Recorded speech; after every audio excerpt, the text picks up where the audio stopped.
ఒక మనిషి డబ్బు కాదు, అధికారము కాదు, దేవుని పిలిపే అతని జీవితాన్ని మార్చింది. దేవదాసాయి గారు 1840 సంవత్సరంలో తూర్పుగోదావరి జిల్లాలోని జేగురుపాడు అనే చిన్న గ్రామంలో జోనా మరియు సత్యవతమ్మ దంపతులకు జన్మించారు.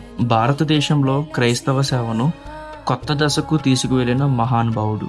1938 సంవత్సరంలో ఆయన స్థాపించిన బైబిల్ మిషన్ ప్రార్థన, సేవ, సువార్త ఈ 3 స్తంభాల మీద నిలిచింది. పేదల మధ్య జీవిస్తూ గ్రామ గ్రామాలకు వెళ్లి దేవుని వాక్యాన్ని బోధించారు. స్వార్థం లేని సేవ, ఆడంబరం లేని జీవితం, శతాబ్దాల పాటు నిలిచే విశ్వాసాన్ని ఆయన నిర్మించారు.